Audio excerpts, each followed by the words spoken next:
everybody. Welcome to a new addition to my channel, my work. Hopefully the quality that you're getting on the camera feed is better than what I can see. I'm just looking at the preview and it's not. Hopefully that will sort itself out.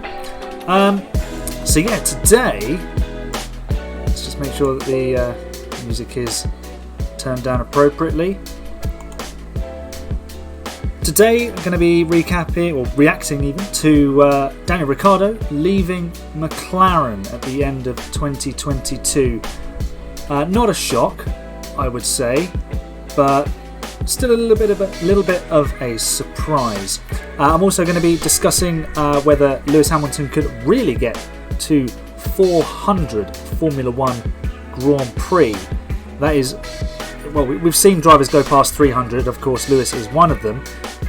But 400 has never been spoken about. Maybe Alonso will get there first, but maybe Lewis Hamilton could get to more than 7 World Championships, but to 400 Grand Prix starts.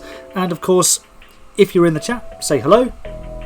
We've got the question of the stream, so just do the command of the exclamation mark and question, and answer the question in the chat. Of course, if you're here, I can just tell you the question. The question is, where do you think Daniel Ricciardo is going to end up for next year? Will he still be in Formula One? Will he move to IndyCar? Will he go to Formula E? Or will he just do something else completely?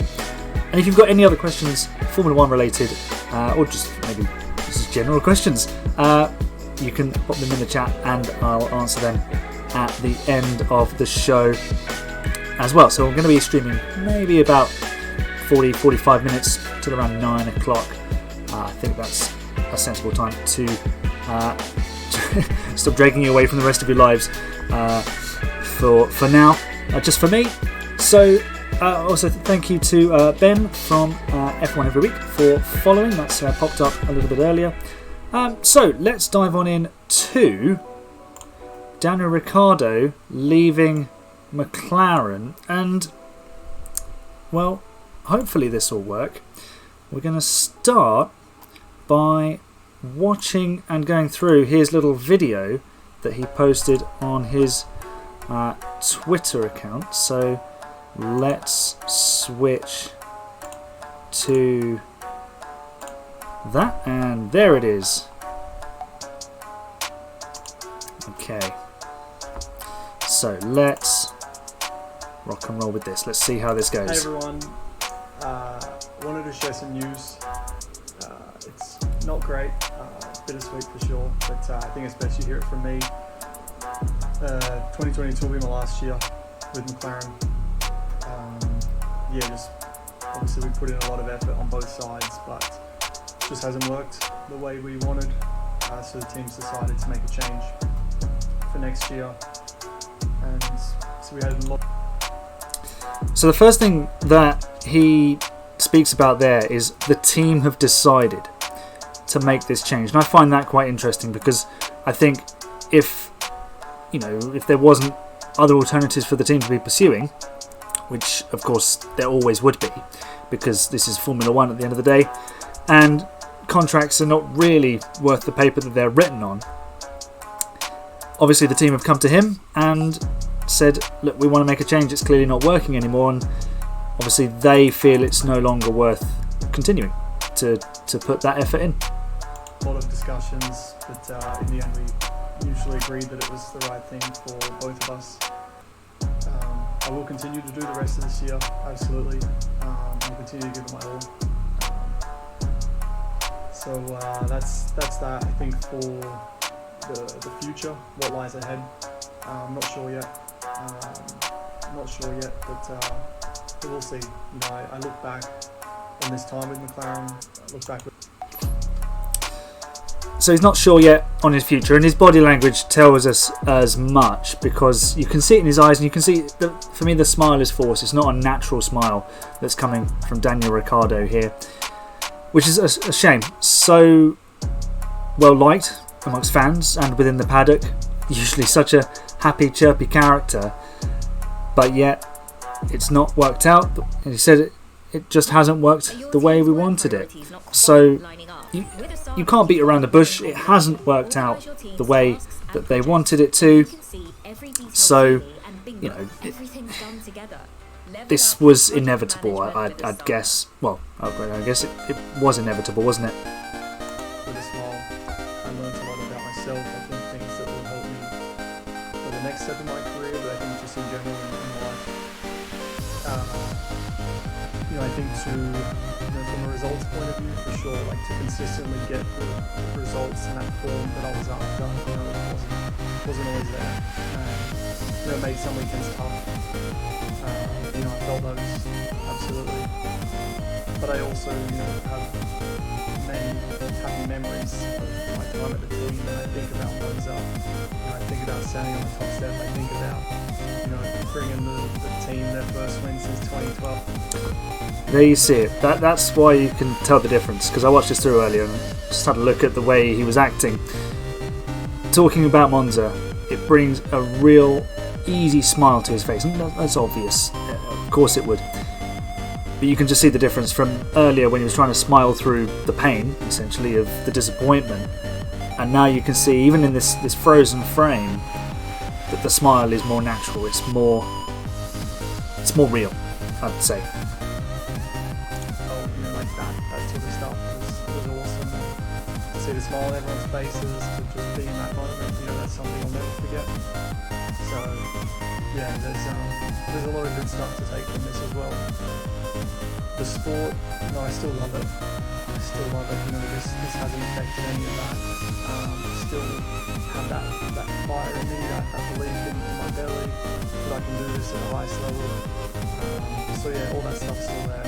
But yeah, just want to say appreciate everyone's support through the highs, lows, everything in between. This isn't it for me, but yeah, we'll see what lies ahead. Just want to say appreciate you. Well, there we have it. That is Daniel Ricciardo and what he has to say on his exit from McLaren. And you can, as I said, you can see it's hurting him. And obviously he's a competitive person. He wants to win.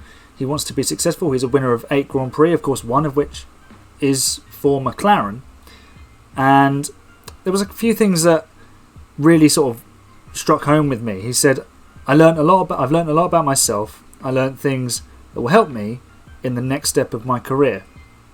And of course, you know, it's important to keep learning about yourself. One of the things that has made Lewis Hamilton so great is the fact that he's able to keep not necessarily reinventing himself, but adding things to his arsenal. If you compare the driver that came into the sport in 2007, he was very fast, very raw though. You look now, some 15 years later, he's arguably the most complete driver the sport has ever seen. And of course, Daniel has been going through issues of the brake sensitivity, and the feel on the brakes has been completely different in the McLaren, and the way that the McLaren handles has been tough for him to get to grips with. And I suppose when you go through those struggles, you learn how you're going to cope with adversity, how you respond to certain situations, which in a competitive sport, that is incredibly important, because it's not always going to go your way. So you need to know how to drag yourself away from that negativity, how you can then go and process that, how you move forward and get over it. And obviously certain situations take more time to get over and they're more difficult to overcome. But what Ricciardo is saying there is that there is still a next step. This isn't him done, and he said it explicitly. This isn't it for me. I still love the sport. So if you take that into consideration, then surely he's staying in Formula One. And maybe he doesn't quite know where he's going yet. We know he's had some contact with Gunther Steiner.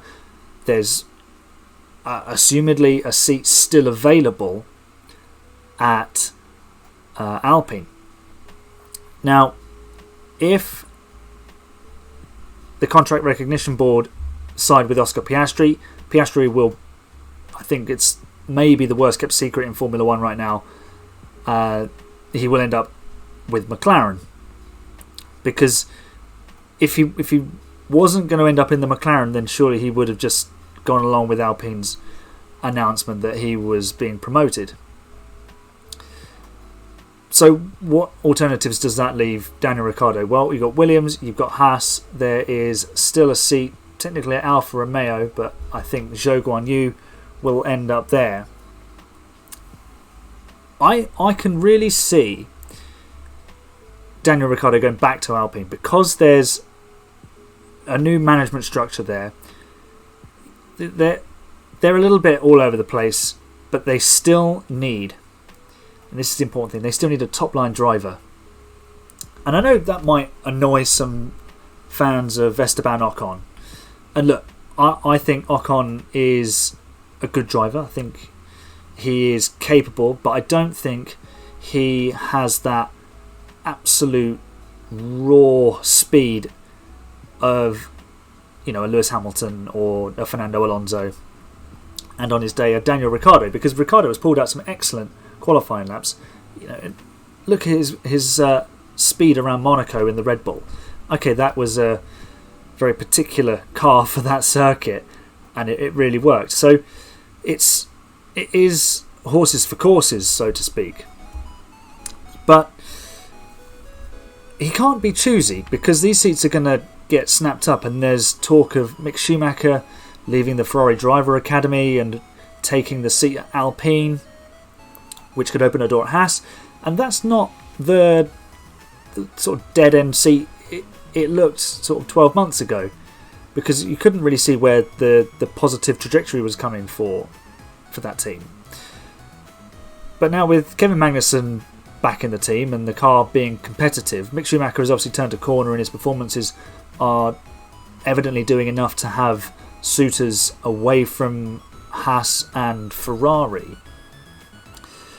Then, perhaps a Ricciardo Magnussen ex-Renault reject, if you want to call it that, pairing, that could be quite interesting. And on the days where the Haas car is good, you've got two drivers who can absolutely do the job.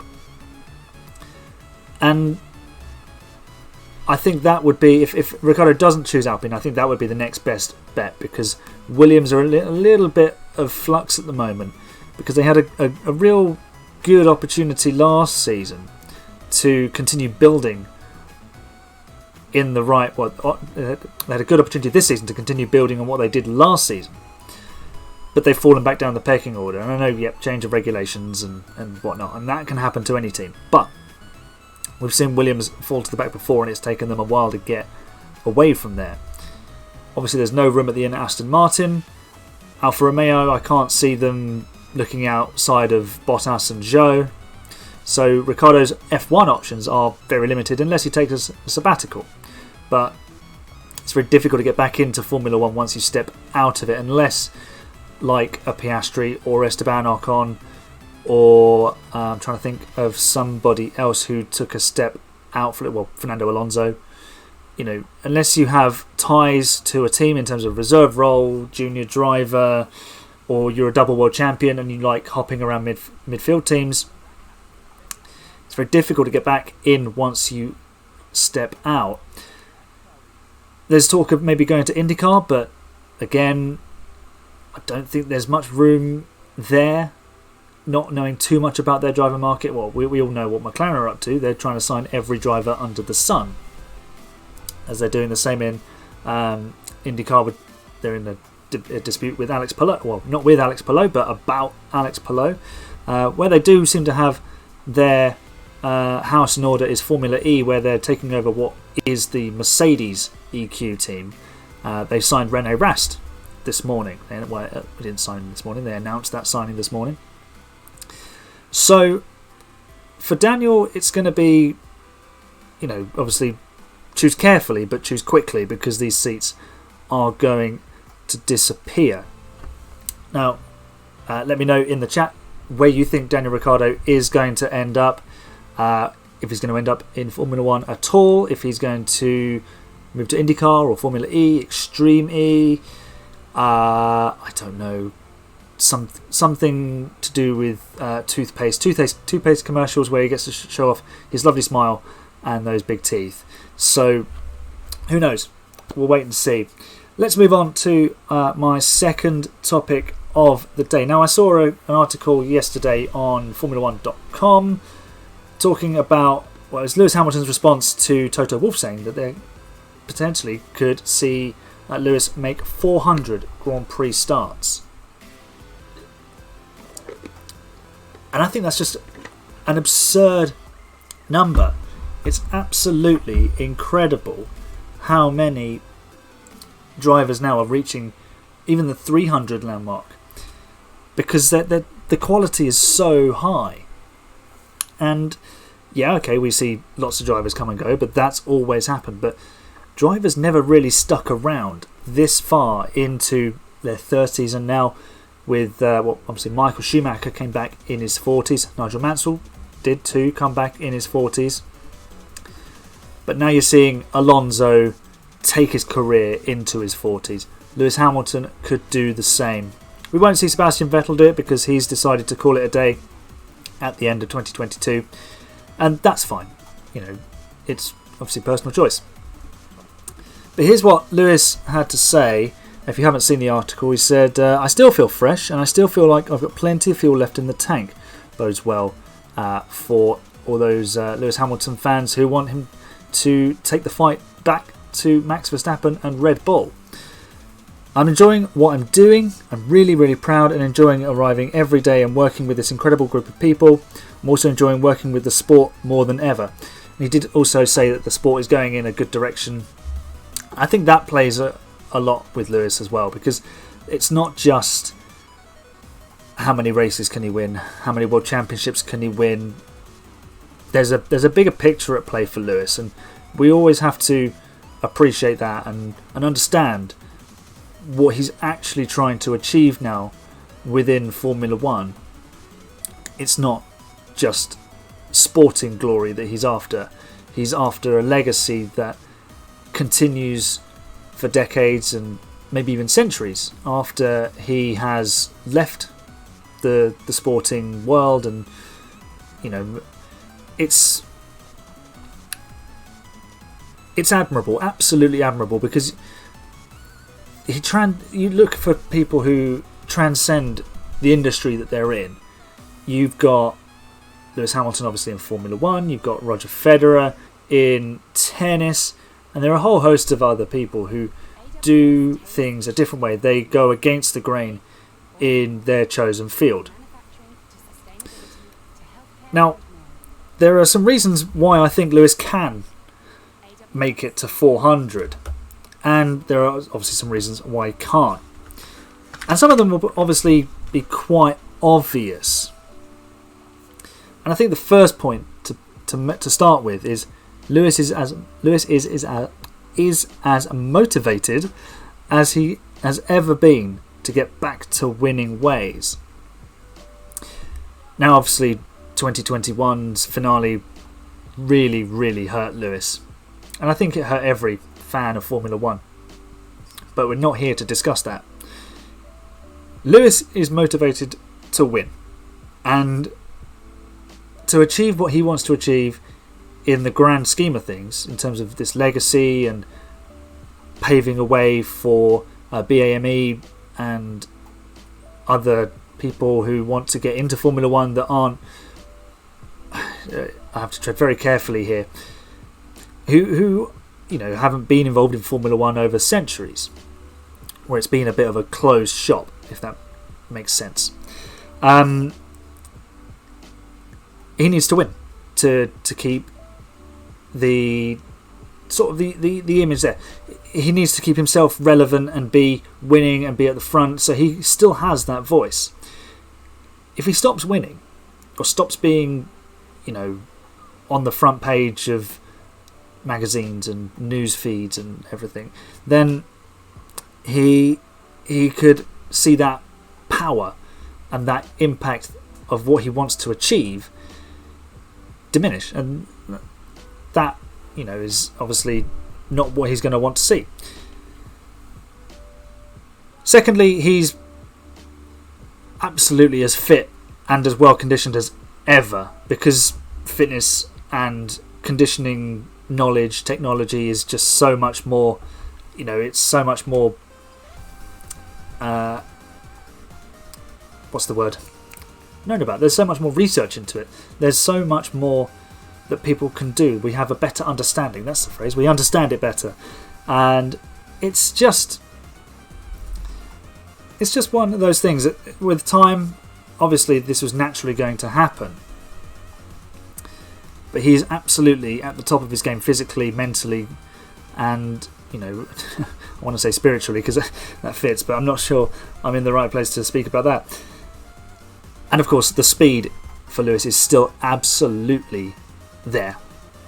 He's as fast as he ever was. He showed that at Silverstone. He showed that in the last race in Budapest. He's going to try and show it again this weekend in Spa. And there's 8 more races after that for him to continue showing that the speed is still there in 2022. Obviously, with his age, you then do expect a little bit of a drop-off, a diminishing of the reflexes and the processing of the brain. But because the fitness and the conditioning are so good, athletes can just go longer now. Fernando Alonso is driving into his 40s. You've got footballers lasting until they're nearly 40. Look at Cristiano Ronaldo. He's an absolute specimen of an athlete. Like him or loathe him, he maintains his body absolutely on point. And as I've already said, Fernando Alonso is proving that it's still possible to race competitively into your 40s, as did Michael Schumacher to an extent. And my final point is fairly crucial here. Mercedes still want him. And I'm going to touch on that in a moment a little bit more deeply when I say about the things that might get in the way of Lewis reaching 400 races. Now, the first thing that might stop Lewis getting to 400 is Mercedes getting stuck as the second or third fastest, not being able to bridge that gap to, say, a Red Bull, probably Red Bull, maybe Ferrari. I mean, it's Ferrari, let's face it. I mean, who knows with them. But if Mercedes hit a bit of a development ceiling with this concept, they can't get it to winning and being at the front, they have to maybe change and they drop back down the order, or, you know, who knows what happens in the future. One technical directive comes in and all of a sudden the whole order is flipped on its head. Let's wait and see for that. What about George Russell moving past Lewis in the competitive pecking order? Hard to see, because if the speed is still there, then you're assuming that Lewis is still absolutely capable of taking care of George Russell, although they've been fairly closely matched this season. But obviously, as time wears on, your body, of course, ages, and you slow down a little bit. So, of course, George, in a few years, will be in his absolute prime, and will be, hitting his maximums. Perhaps, who knows? I mean, has Lewis even hit his maximums yet? But I think the final reason here for anything getting in the way of Lewis reaching 400 races, and it goes back to my 5th point about why he will reach 400. It's Toto Wolff leaving the Mercedes team and Hamilton falling out with hypothetical new bosses, or just upping sticks and going as well. Toto Wolff is a big reason why Lewis Hamilton is as successful as he is, because he's put this structure in place that allows the team to function, this famous no-blame culture, and it allows Lewis the freedom to express himself. Lewis knows that almost whatever he does, Mercedes and Toto Wolff will back him. They'll back both their drivers, of course. If George Russell came out and wanted to raise awareness on something, the team would back him just as much. But they've been with Lewis through this journey over the last 10 years and seen him. So if you put it into like a whole career perspective, when he came through at McLaren, he was their boy. He was growing up in the spotlight of the media, and he has continued to do that. But of course, you don't live at home forever, do you? You move out. So Lewis has done just that. He's moved out. He's gone to Mercedes and found his forever home there. And there he has become a man, and all of his values have come through, his personality. You know, McLaren wouldn't have let him have his hair the way it is now, and that seems really almost silly to say, but if you read any books by anyone, let's say Mark Priestley, F1 Elvis, if you read his book, and there's a lot of anecdotes about Ron Dennis in there all the time. McLaren was under Ron Dennis. You know, your haircut was one of the trigger points for Ron Dennis. If it was not a short back and sides, then it could fall foul of the boss. And there was a point in there where Mark says about if Ron could have had a McLaren haircut, he would have, if he would have forced everyone to have it. So the way in which the team is set up for Lewis to be successful, whether that's, you know, delivering world championships and race wins, or if that's building a structure and a legacy for Lewis to move on and leave behind for a George Russell to take forward, and obviously somebody else would have to come in and join. Maybe Daniel Ricciardo, if he's still around. Maybe Fernando Alonso finally gets his chance in a Mercedes at the age of 48 or something ridiculous.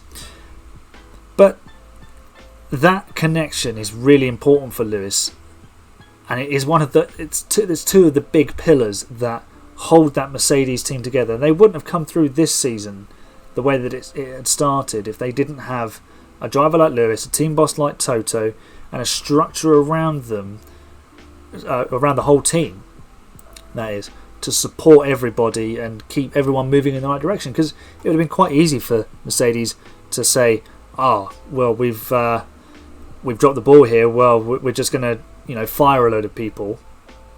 They haven't done that. So, we'll see how well Lewis goes in terms of getting to 400. It's still a long way away. He's on 301 races. After all, there's still 99 to go. But the way that Formula One are putting their calendar together, it's conceivable half of those could come in one season. So watch this space.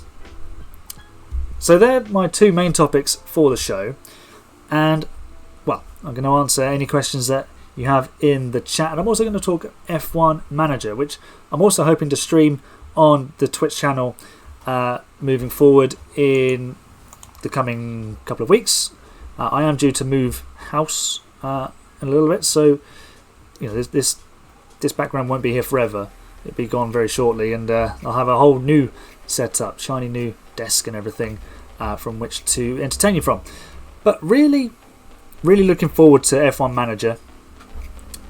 Personally, I'm going to be jumping in with Alpine because they've got this whole 5-year plan thing, and also I'm maybe going to try and upset Alonso as much as possible and see if I can really force him to go to Aston Martin within the game. But we'll wait and see. It's going to be a lot of fun. I've been watching some of the first time streams today. I watched Sean on the F1 Word. He did a McLaren little sort of playthrough with Daniel Ricciardo, which was kind of apt because he went live around the same time. He actually said in the stream, it was about the same time he hit the go live button that the news dropped. So yeah, he had to kind of react on the fly there on the stream. So that was quite engaging. And the game looks really good. It looks fantastic. The playthrough is going to be fabulous. It's Motorsport Manager, but taken up another level, and it's almost everything I hoped for an F1 Manager game. Because sometimes when you come home, and like I do a lot of driving for my job, I come home, I don't really want to sit on a game like Formula One 2022 and drive. I just want to play. I want to click buttons and that's it. A little bit less, but there's still the same amount of thinking, but it's a different type of thinking. Whereas I don't have to concentrate on actually driving a car. I can just tell them what to do. And if I want to fiddle around more, I can. If I want to fiddle around less, I don't need to be as engaged in it. Well, I say engaged, but you know what I mean. I don't have to do quite as much, so it's almost that perfect blend for people of an older age. Well, I say older age.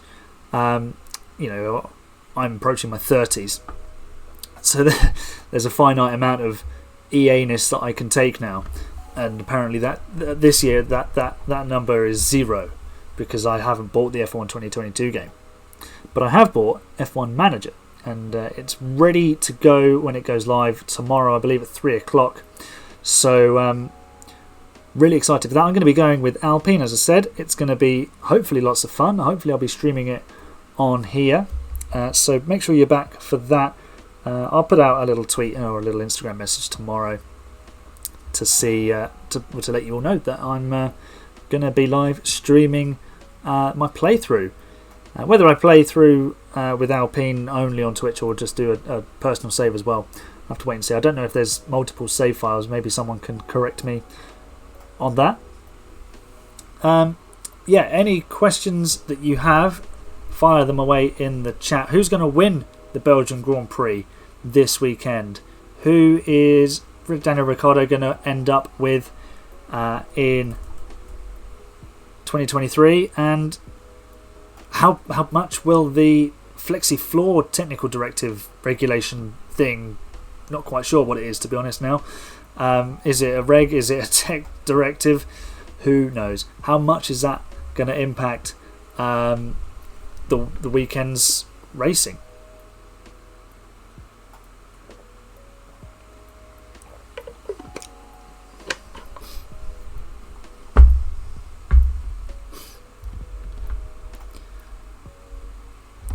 I'm really looking forward to the Belgian Grand Prix this weekend. It's going to be so much fun because it's brand new generation of car. It's it's probably my favourite after Silverstone.